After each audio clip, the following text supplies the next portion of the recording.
Hello, welcome again. আমি কোনো food blogger নই। আমি হচ্ছি নিতান্তই ফুড লাভার। হ্যাঁ, আমিও রেস্টুরেন্টে খাই, বিল দিয়েই খাই। এই জন্য কোনো রেস্টুরেন্টের নাম আমি কখনো রিভিল করি না।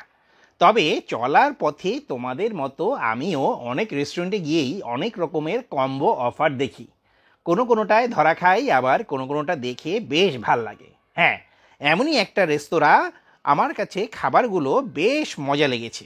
আর দেখো না, ওরা এই যে বিশাল কম্বো যা যা দিয়েছে, হ্যাঁ, এটা হচ্ছে গিয়ে একটা ক্রিম অফ চিকেন স্যুপ, সাথে হচ্ছে গিয়ে রয়েছে একটা ভেজিটেবল শাসলিক, সেটা নিয়েও কিছু কথা বলবো। আছে চিকেনের একটা বড় পিস, এটাকে কি বলবো ঠিক জানি না।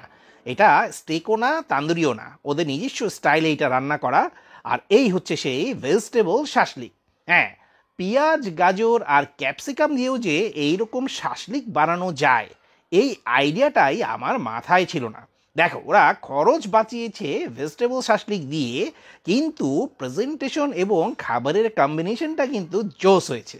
হ্যাঁ, এখানে তোমরা যা খাবার দেখছো, আর এই সামনে এটা দিয়েছে পটেটো পপকর্ন।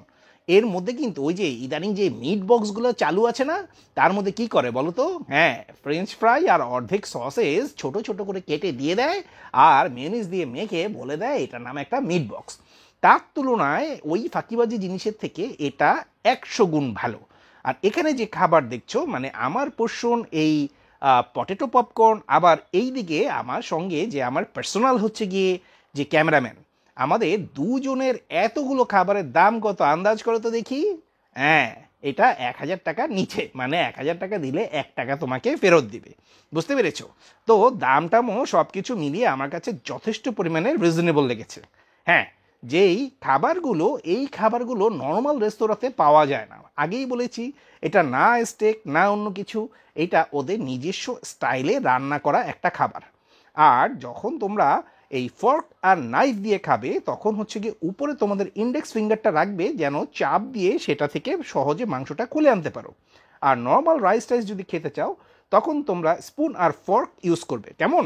আর যদি মনে করো পয়সা খরচ করে রেস্টুরেন্টে খাচ্ছি, হাত দিয়ে খাবো না পা দিয়ে খাবো, চপস্টিক দিয়ে খাবো না নুনের চামচ দিয়ে খাবো, সেটা তোমার ব্যাপার। তোমাকে তো আর কেউ এখানে হচ্ছে গিয়ে খাবারের জ্ঞান দিতে আসছে না, তাই না? হ্যাঁ, স্যুপটা যে ওরা যে বাটিতে করে সার্ভ করেছে, এটাও কাঠের, অন্যান্য যে প্লেটগুলা সেগুলাও কাঠের। এই জিনিসটা কিন্তু আমার কাছে একটু ইউনিক মনে হয়েছে। বেশ মজা পাচ্ছি এখানে খেয়ে, কিন্তু হচ্ছে প্লেটটা আমার তুলনায় একটু ছোট হয়ে গেছে। আরেকটু যদি বড় প্লেট দিত, তাহলে আরেকটু আরাম করে খেতে পারতাম। তোমরা কি বলো? তো যে যাই বলো, কখনো রেস্টুরেন্টেই খাও আর বাসাতেই খাও, প্রয়োজনের অতিরিক্ত খাবে না, খাবার নষ্ট করবে না। খাবার যদি রেস্তোরাঁয় থেকে যায়, তাহলে প্যাকেট করে নিয়ে আসতে পারো। আজ এ পর্যন্ত।